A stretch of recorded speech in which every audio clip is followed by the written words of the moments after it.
Buenas tardes, les damos la bienvenida al Hablemos de Libros, el Festival 2021 en su segunda edición virtual. La tarde de hoy tenemos un conversatorio muy rico y muy importante sobre las traducciones de Samuel Beckett que hace Matías Batistón.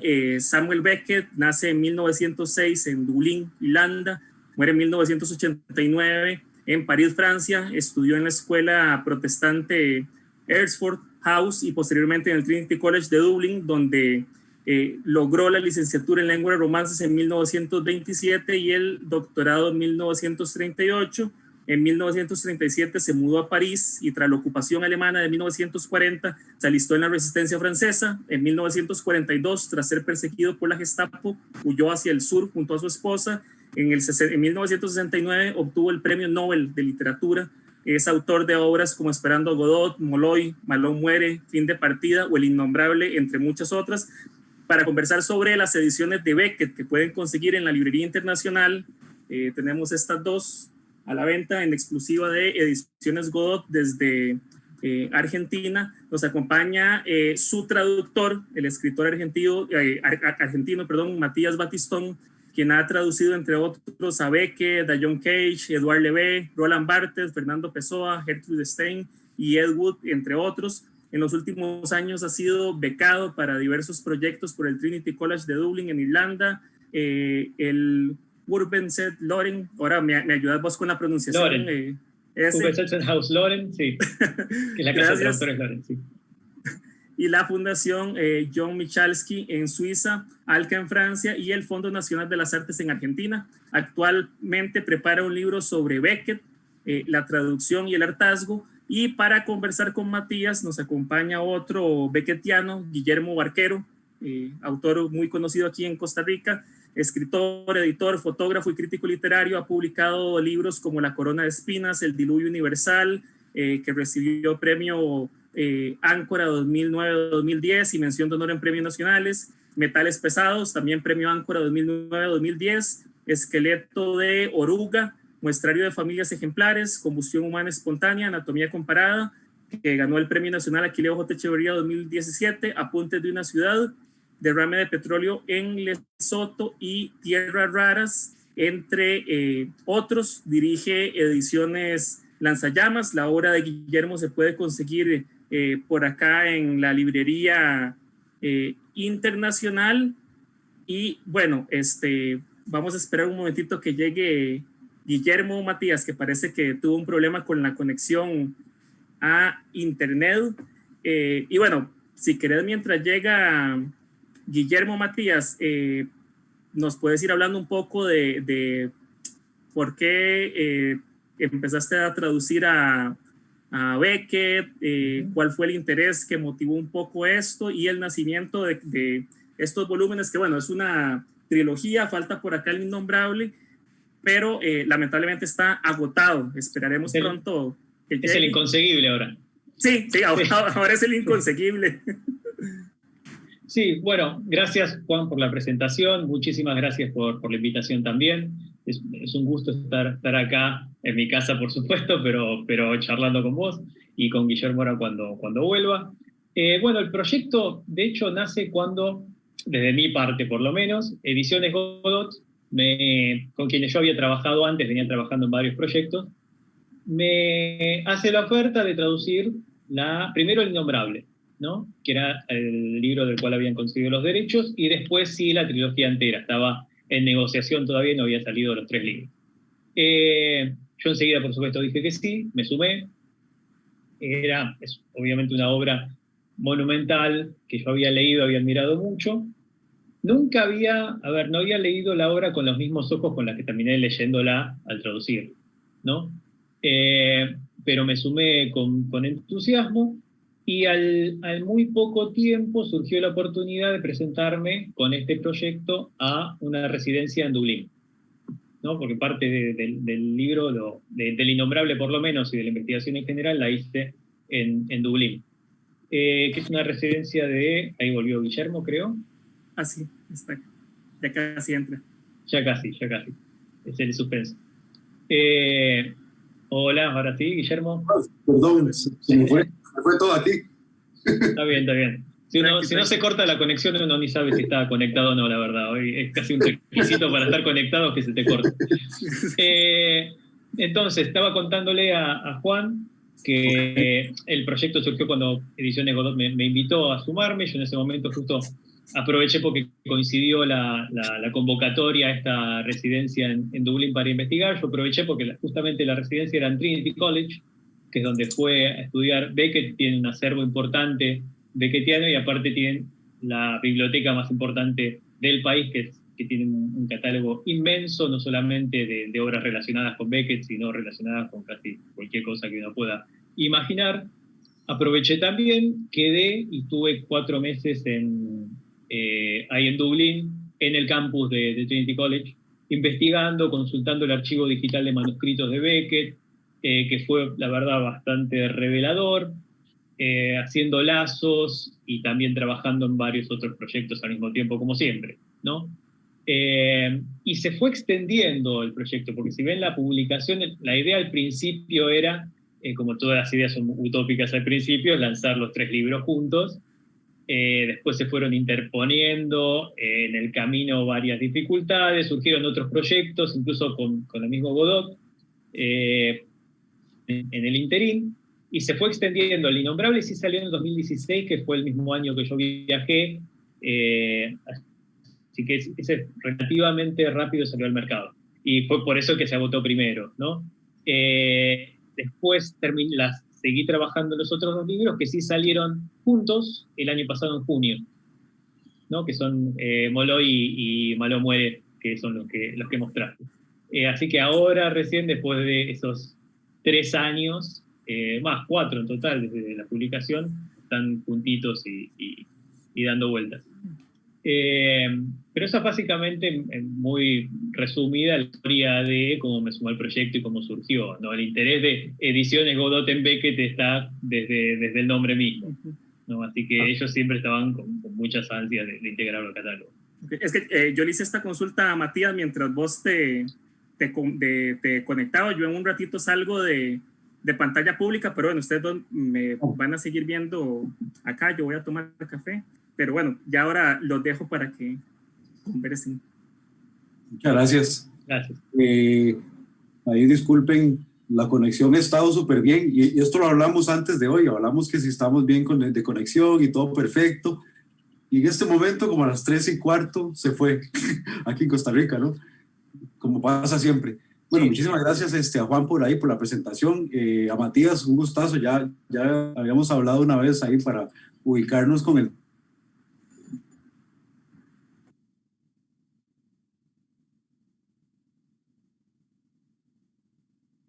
A ver, si te volvió a cortar o es un maestro del suspenso.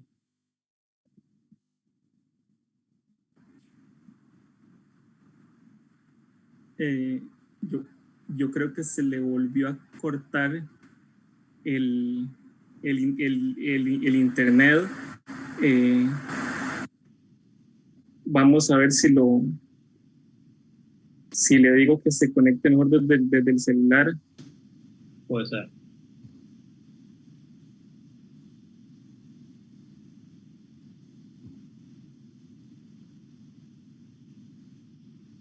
Sí, parece que... Pero bueno,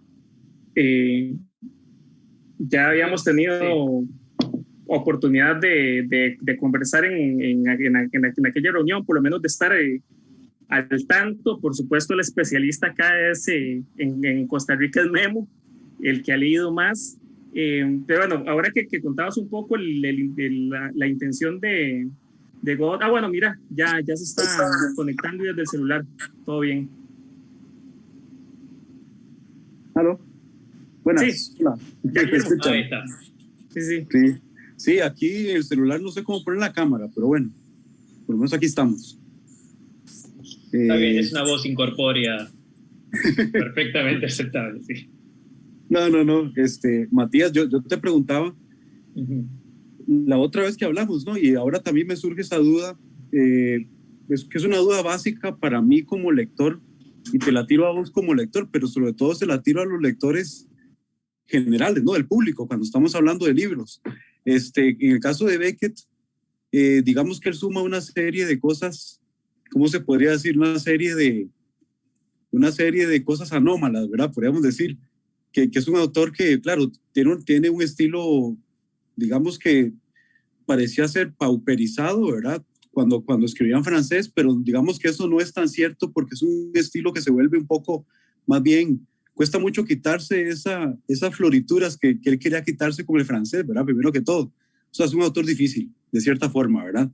Además de que es un autor de que, digamos que no nos da lo que el público lector ahorita está acostumbrado, que es la parte de las certezas. Y eso me interesa mucho. O sea, ¿por qué nosotros seguimos leyendo en el 2021 y vamos a seguir leyendo a Beckett cuando esas obras costaron inclusive, quizá no la trilogía esta, no una trilogía llamada trilogía francesa, ¿no? Por decirlo de alguna forma, pero es un nombre ahí más o menos popular, ¿no?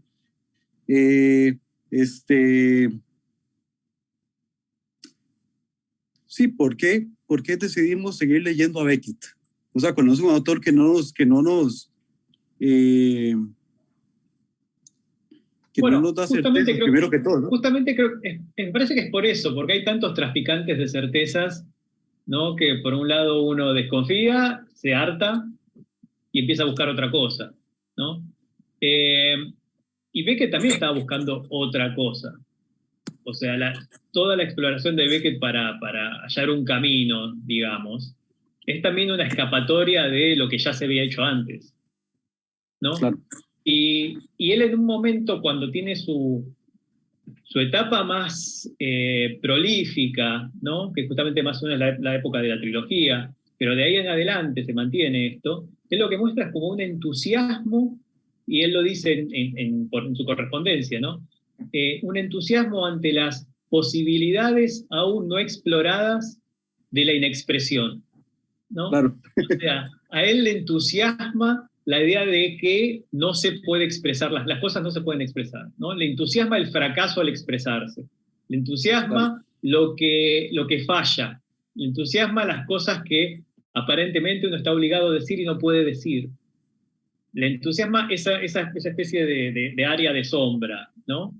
Claro. Que es mucho menos, como vos decís, accesible. También es, como vos decís, es un proceso de pauperización, ¿no? Porque Beckett está todo el tiempo recortando o amputando o sacando partes para tratar de despojarse lo más posible, ¿no? Un estilo de despojamiento, de empeoramiento incluso, porque incluso los personajes la pasan cada vez peor, ¿no?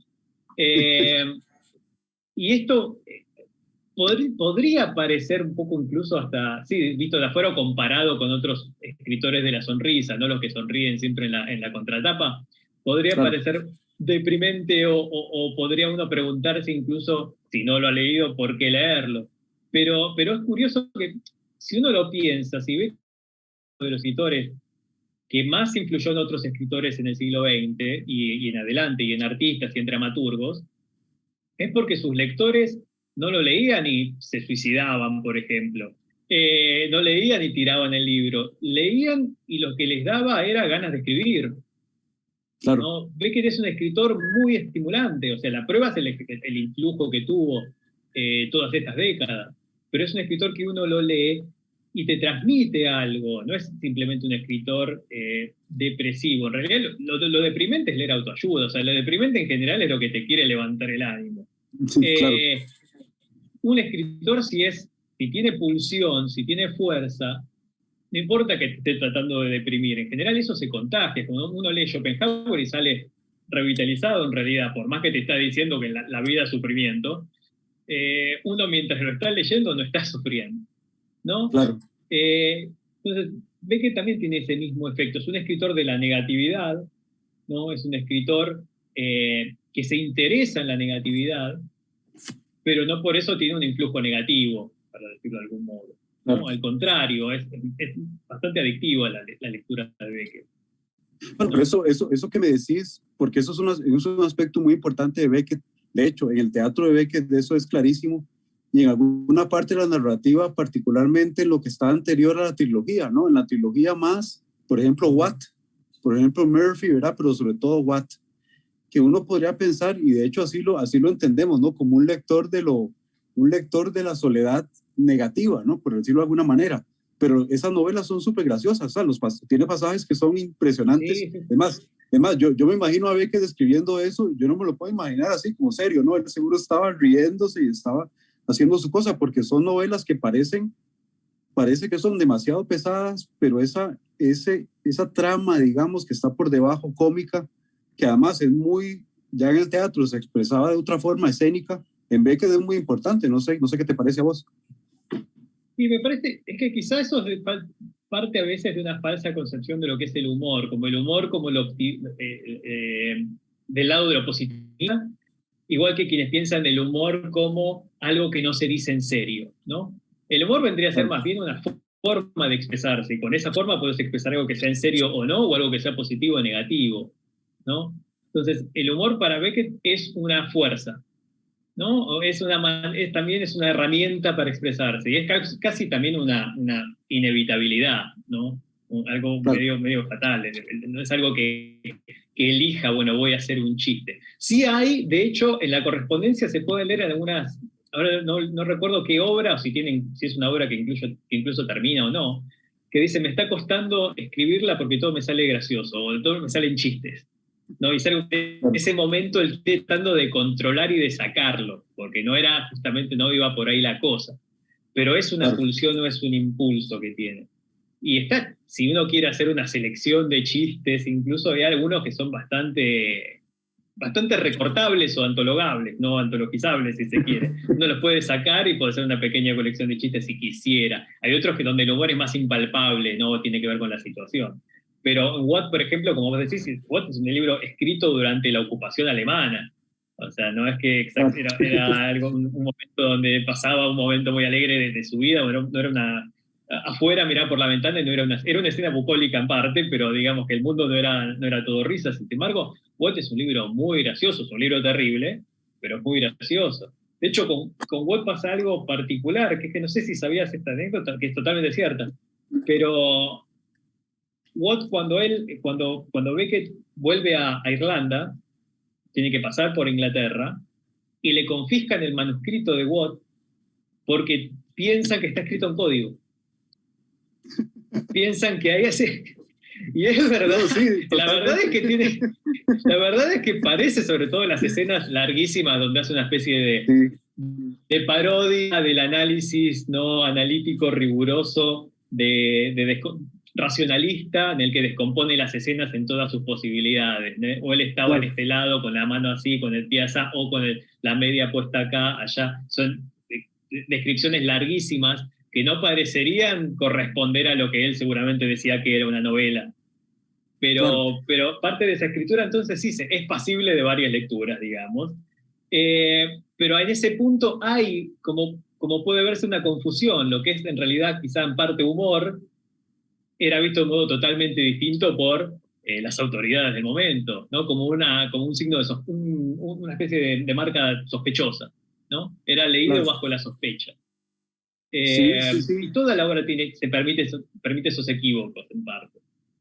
Sí, en el caso de Watt, por ejemplo, parece que es un libro matemático, ¿no? ¿Verdad? A ver que le interesaba ese ritmo de la permutación, ¿verdad? De la permutación y de la cantidad de posibilidades matemáticas que se pueden hacer con una serie de datos y con una serie de acomodamientos, ¿verdad? Hay una escena famosa. Sí, que sobrevive en Molloy. Claro, exactamente. La escena de las piedras, por ejemplo, ¿verdad? Y las escenas donde hay elementos que puedes tener de varias formas juntos, eso es súper gracioso, de hecho, pero un poco de verdad parece en clave ese libro. Sí. Total. Matías, hay una cosa que a mí me impresiona mucho, me impresiona mucho evidentemente en este trabajo, ¿no? En la trilogía tuya, pero sobre todo cuando se elige a Beckett, al Beckett narrador con respecto al Beckett dramaturgo, ¿verdad? Que eso quiero detenerme un momento, porque digamos, cuando la gente habla, los que conocen a Beckett lo conocen quizá poco, porque no es un autor realmente, es un autor popular, es un autor grande, pero es más un long seller que un bestseller, ¿verdad? Él va vendiendo y vendiendo, y nunca dejará de vender, pero no vende cantidades explosivas, digamos. Y eso en parte es lo que hablábamos de esa búsqueda que no es tan clara, digamos, ¿verdad? Pero sobre todo hay como dos búsquedas que hizo Beckett, y eso es fundamental lo que hablaba Juan en la parte biográfica, en la parte de la biografía de Beckett, digamos, hay una parte de la ocupación del año 40 al 50, que quizás es donde Beckett escribió, creo yo, o sea, por lo menos de la obra grande, digamos, sí, ahí probablemente haya escrito sus mejores obras, pero también es muy importante porque comienza algo que después en su vida tenía mucha importancia, que es la escritura de teatro. Digo lo de la importancia porque luego él se dedicó mucho a intervenir y a dirigir en sus obras y a dirigir en los derechos de sus obras de teatro, ¿verdad? Y por eso la gente lo conoce tanto, sobre todo por Godot, evidentemente. Estamos hablando inclusive de Godot, la editorial, ¿verdad? El loguito y el nombre de Godot, y quién es Godot, ¿verdad? Y Godot es como un leitmotiv de ese fin de la historia, todas las metáforas que queramos decir, ¿no? Pero vos escogiste, y lo digo con mucha admiración, pero además con un poco de extrañeza, ¿no? Porque esta parte de la trilogía y obras más tardías que son ya de otro tipo, que están fuera como de estas narraciones que estamos aquí ahorita, de las que estamos hablando, ya habían sido traducidas en parte. Es decir, hay grandes traductores de estas obras que habían trabajado antes. El otro día estuvimos hablando ahí un poco por ejemplo, de Jean Ferré, de Moich, ¿verdad? Que ella tradujo otras también obras tardías, luego de Azúa, luego por ahí estaba Bianco, que en Argentina, ¿verdad? Que han traducido a Beckett bastante, pero vos sos el primer autor o el primer traductor que profesionalmente dice, bueno, voy a trabajar con la trilogía completa.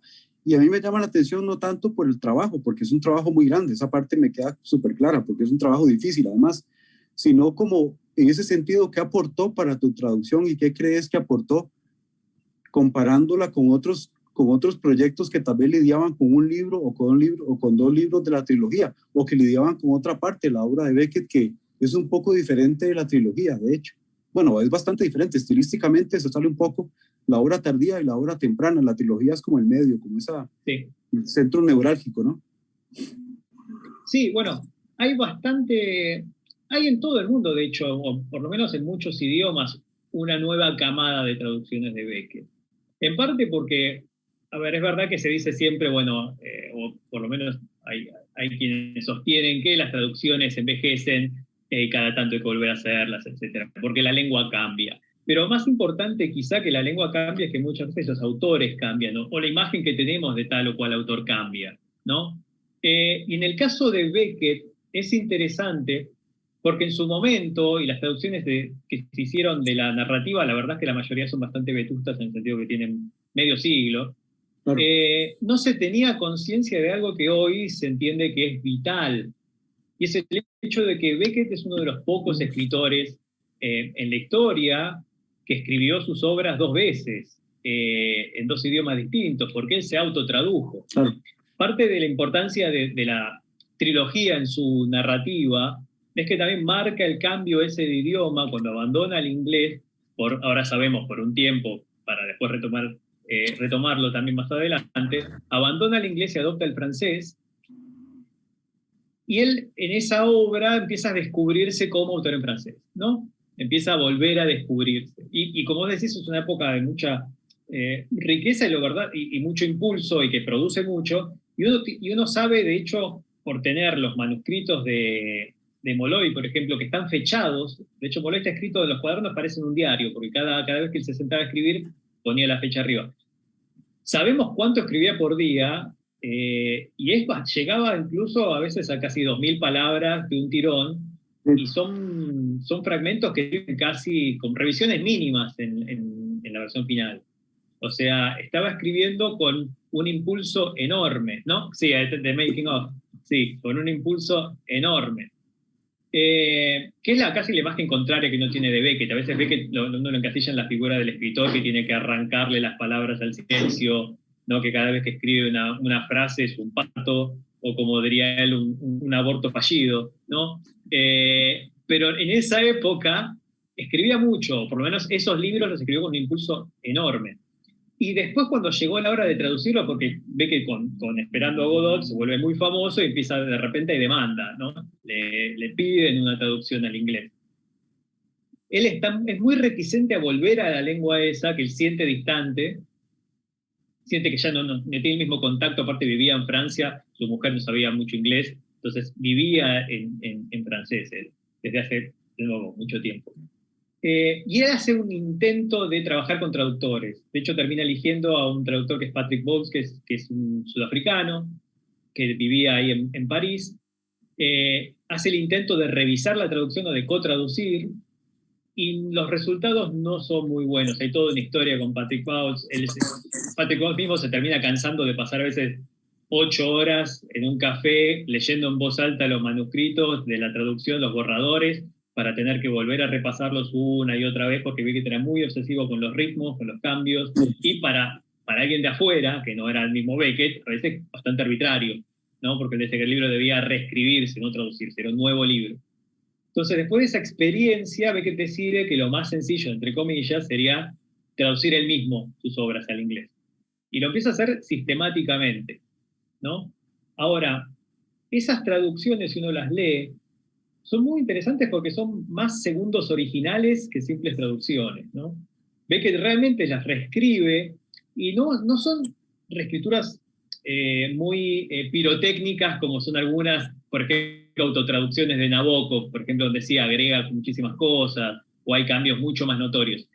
Beckett lo que hace es una operación un poco más modesta y un poco más sorprendente a veces, que no son simples mejoras. Nabokov pensaba que estaba mejorando el original. De hecho, Nabokov en un momento, en un prólogo, dice que debería existir un verbo para la acción de un escritor mayor que mejora las obras de su juventud traduciéndolas. ¿No? Debería haber un verbo para todo eso. Beckett no piensa tanto que las está mejorando, ¿no? A veces incluso las está empeorando, entre comillas, en el sentido de que las hace más oscuras casi. O más confusas por momentos. Pero sí vuelve para darles otro giro, ¿no? Y tienen su propia entidad en cada idioma.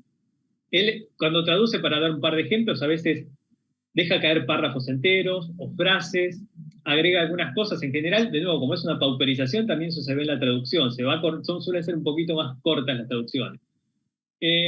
Son más negativas por momentos. Algunas están atravesadas por las experiencias que estaba viviendo él. Por ejemplo, Malo muere la traduce cuando se está muriendo el hermano, y cuando muere el hermano, o sea, la traducción atraviesa esa experiencia. Y tienes cosas como en El Innombrable, que de hecho le lleva el doble de tiempo de traducir que de escribir. La tiene que abandonar porque lo considera imposible traducir El Innombrable, ¿no? Es una experiencia muy, muy difícil para él. Por ejemplo, en El Innombrable, para citar un micro ejemplo, lo que es l'avenir, que sería como el futuro, el porvenir, se convierte en the Scytheman en inglés, la parca. Claro. ¿No?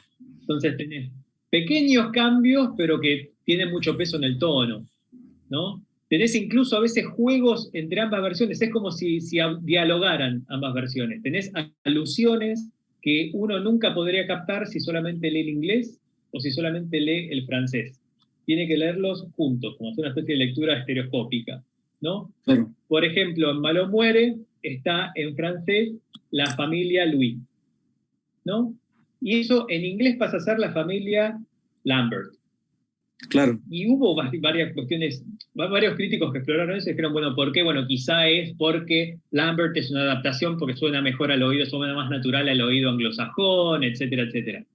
Hasta que hubo algún crítico o crítica, realmente no recuerdo el nombre, quién fue el primero, pero pusieron ambas versiones, cotejaron y juxtapusieron ambas versiones, y se dieron cuenta, no, espera, Louis Lambert, alusión a la novela de Balzac, Louis Lambert, que Beckett leyó en Trinity y que puede conectarse con el libro, digamos, tiene vasos comunicantes, pero es una alusión totalmente secreta si uno lee cualquiera de las dos versiones, que está latente en ambas, pero tienen que juntarse, ¿no? Entonces hay toda una operación muy particular en la traducción beckettiana.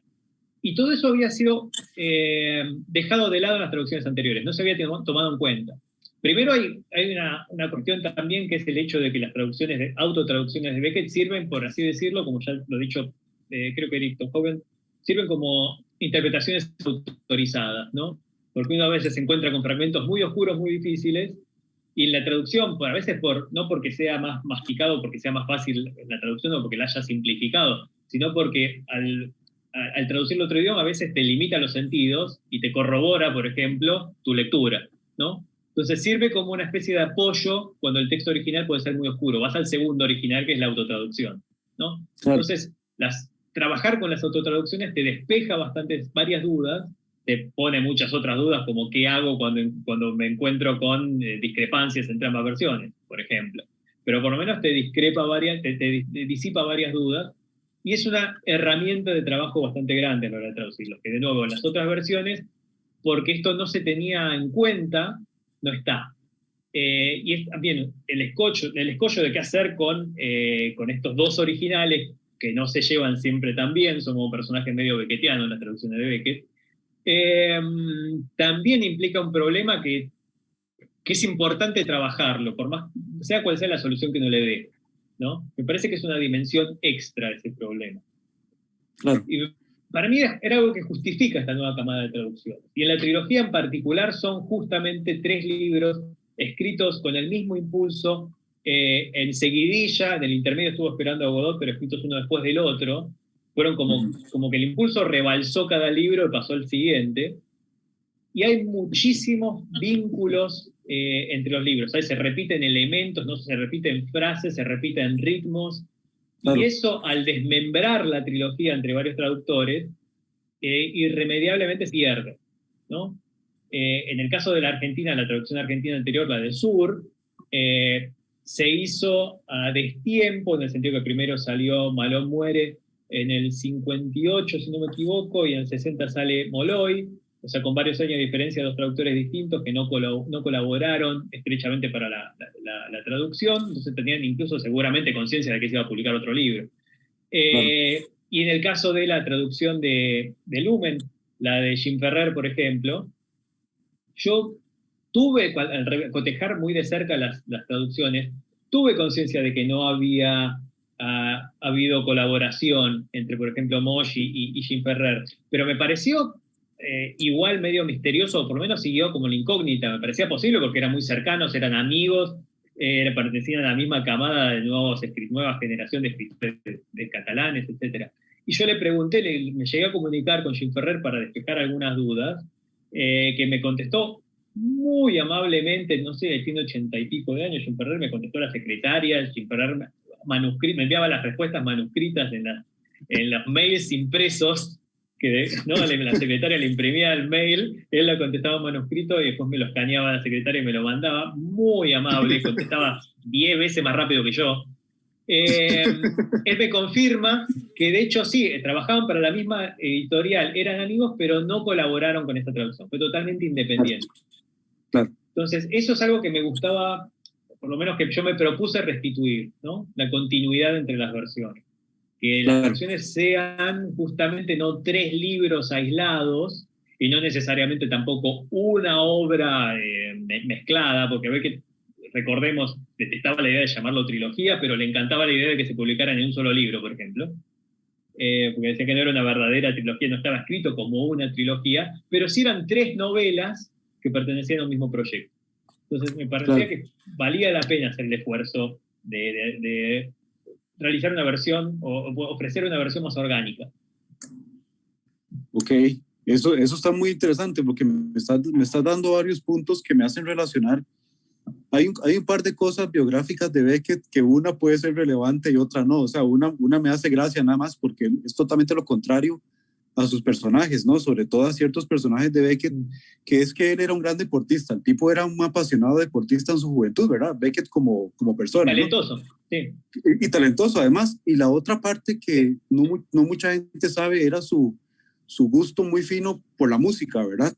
Quizás no era un músico profesional, pero él estaba instruido, o sea, él estaba instruido musicalmente, ¿verdad? Por cuestiones familiares, por el estudio, la educación le tocó manejarlo de esa forma, o sea, le tocó una educación musical bastante rica, y eso sí, esa parte sí se nota mucho en la obra. Además de que para él era muy importante los ritmos, ¿verdad? No sé si has escuchado una historia muy conocida ya cuando él estaba, ya era famoso, ¿no? Y supongo que tenía plata y todo, ¿no? Había gente como filmándolo y gente haciendo documentales, y de pronto alguien se le acercaba para ver cosillas ahí, y ya estaban los biógrafos escribiendo las biografías de Beckett. Hay una historia que cuenta cuando él estaba dirigiendo un montaje, no sé si de Godot, alguna pieza, no recuerdo cuál, que cuando él estaba digamos, viendo las palabras de los actores en el ensayo, él siempre estaba como con un metrónomo, estaba midiendo el ritmo, ¿verdad? Estaba midiendo la métrica, estaba midiendo los cambios que se decían por cada, digamos, cada palabra, cómo cambiaba con respecto a la otra en una segunda frase, tercera frase. Eso en la trilogía es muy importante, de hecho.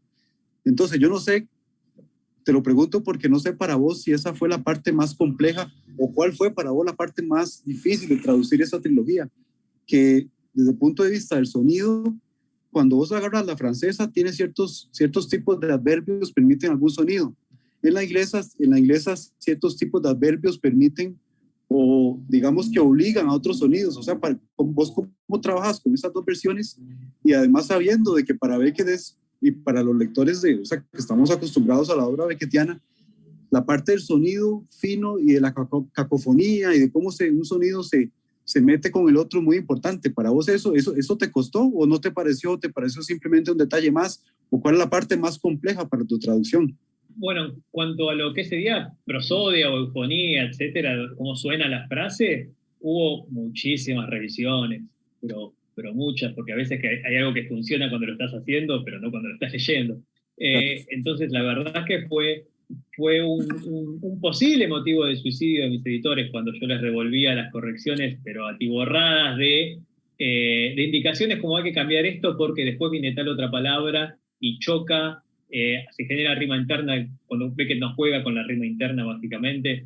En francés, esto se puede ver más en inglés. En francés lo que pasa es que la rima interna en general es muy común porque todas las palabras son agudas, ¿no? Entonces, no es un gran problema, es otra cuestión. Pero los ritmos sí, los tuve que trabajar mucho, en voz alta. Me costó también el vaivén o el modular de los tonos en la trilogía. Beckett juega con todos los tonos de la lengua y todos los registros de la lengua, y a veces con virajes muy bruscos.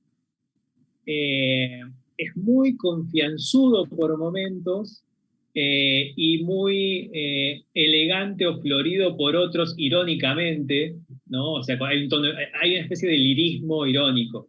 Él más adelante, cuando recuerda a Molo, decía, sí, cuando yo me sometía a la bella escritura, porque ya en Molloy, obviamente en la trilogía hay ironía en esos pasajes, porque son falsamente líricos o se construyen como líricos y ves que después los baja de un ondazo con algo terrible, pero esos virajes están, esos cambios bruscos están. Entonces hay que transmitir la manera de transmitir esa confianza extrema con el francés sobre todo, que era el recién venido con el que Beckett se tomaba esas libertades. Porque recordemos aparte que en francés es mucho más brusco, es mucho más notorio cuando uno, sobre todo en la época, en fines de los 40 todavía, cuando uno recurre a la oralidad. Porque en francés ahí todavía era muy tajante, sigue siendo hasta en cierto grado, muy tajante la diferencia entre lo escrito y lo dicho, ¿no?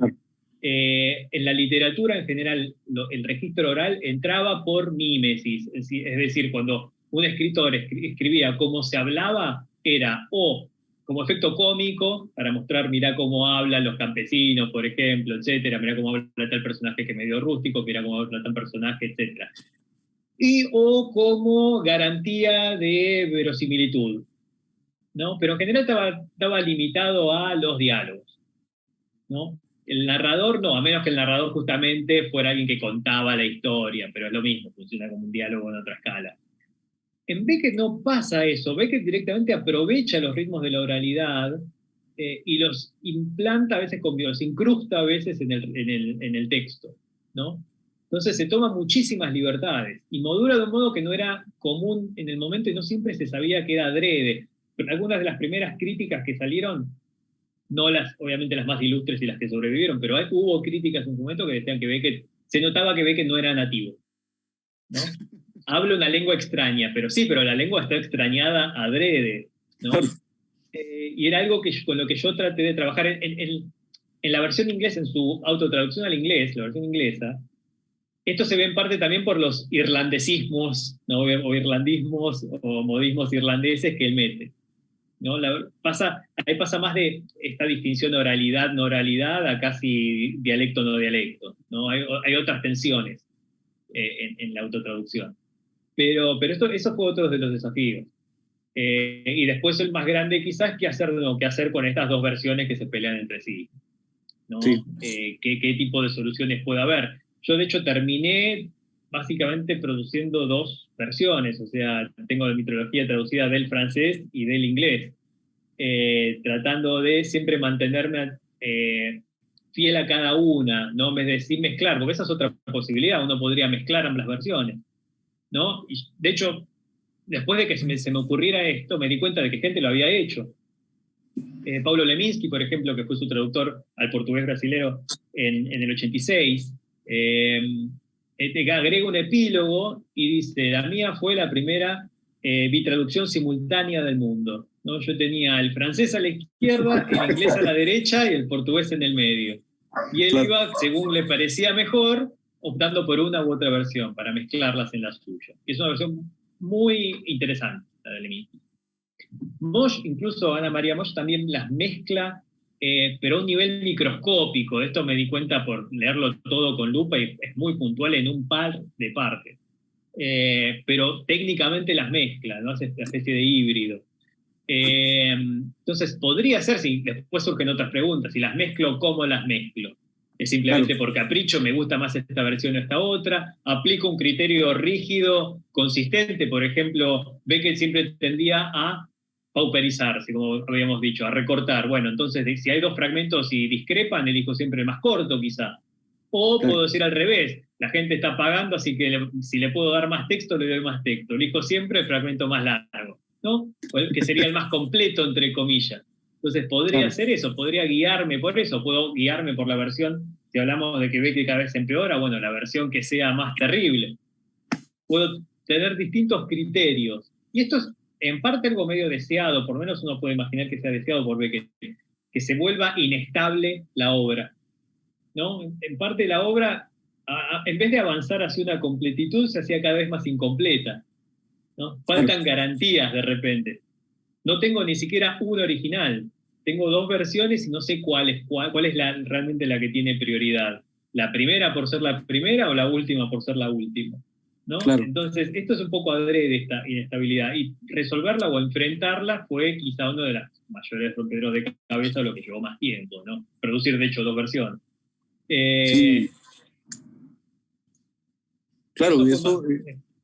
Sí, claro, no, perdón, Matías. Claro, eso tiene que ser un trabajo enorme, ¿no? Además de que tiene la dificultad adicional, y eso vos lo sabés perfectamente, estuvimos por ahí leyendo algunas partes de las tres tuyas, que conforme avanza la trilogía se nota menos certidumbre. O sea, uno puede notar ciertos adverbios que son como tipo quizá, tipo tal vez, tipo, o sea, de incerteza, digamos. Sí. Y sobre todo la última parte tiene un mecanismo muy interesante que esto en la parte en los análisis de la autotraducción beckettiana son en la parte de genética, digamos, del manuscrito, ¿verdad? De que está escribiéndolo hasta la primera edición francesa, luego la primera inglesa, que es un mecanismo en el que él, y se nota que iba creando conforme escribía porque se va negando. O sea, él hace otro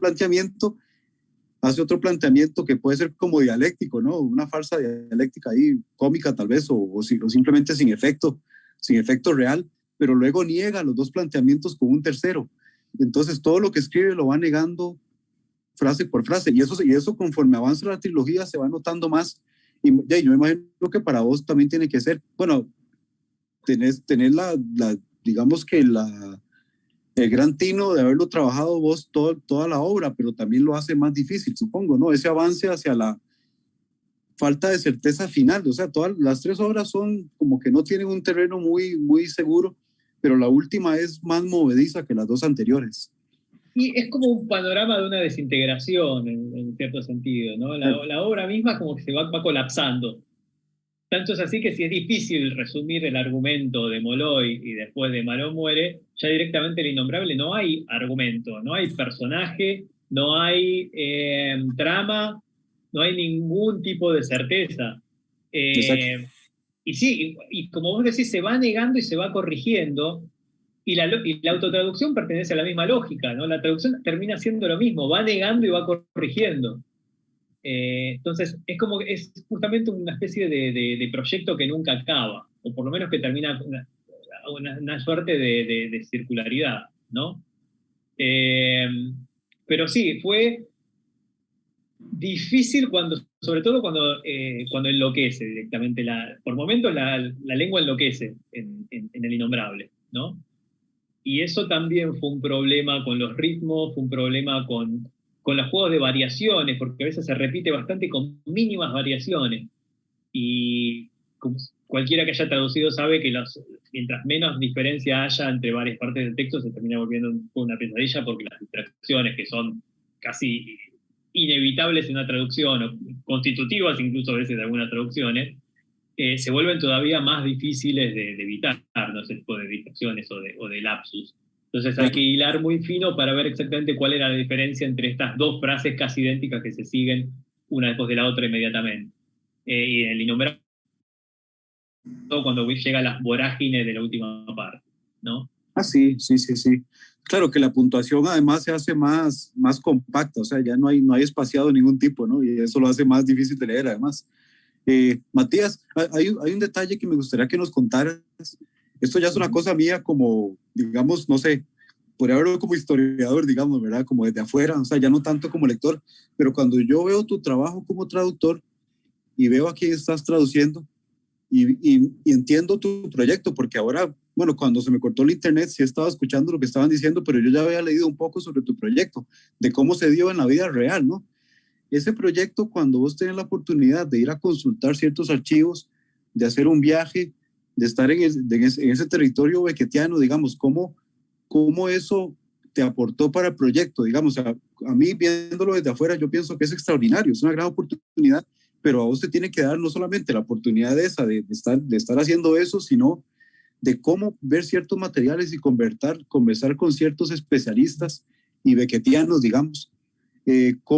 ¿Cómo te ayudó a hacerlo más complejo quizá, o hacerlo más fácil, o hacerlo más manejable tu proyecto? Porque de pronto me decís, no, eso me lo hizo más difícil porque tenía demasiado material. O sea, ¿cómo eso modificó tu proyecto, la realidad del proyecto como tal? Ir a Irlanda y hacer todo tu recorrido y demás. ¿Cómo eso te ayudó a vos? ¿O cómo no te ayudó más bien?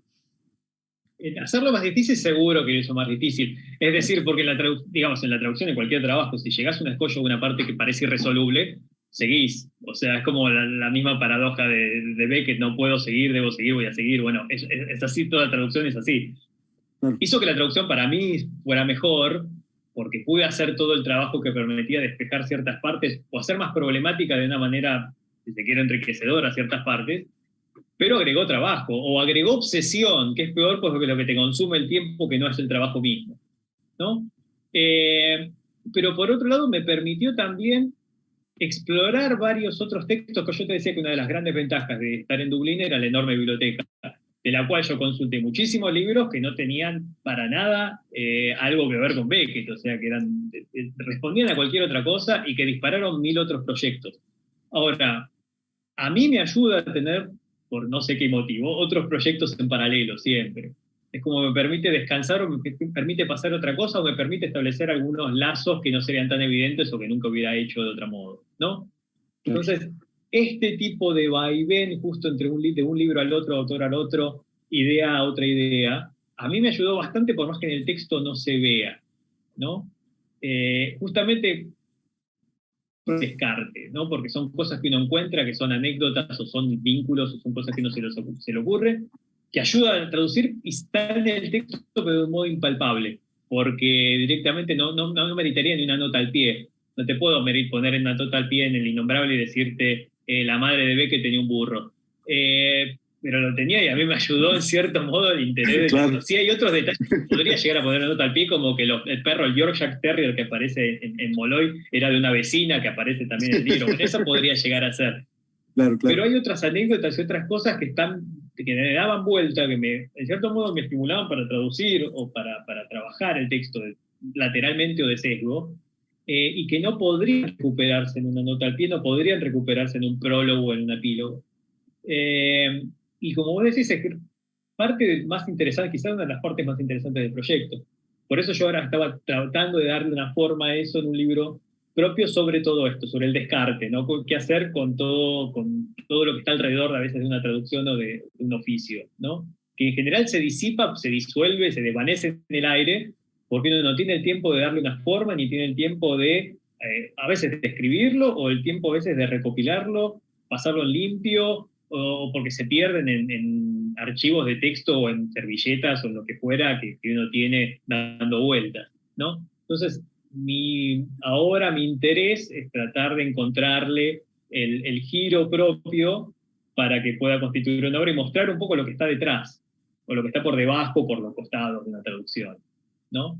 Parte del oficio y también parte esta medio invisible de la obra también.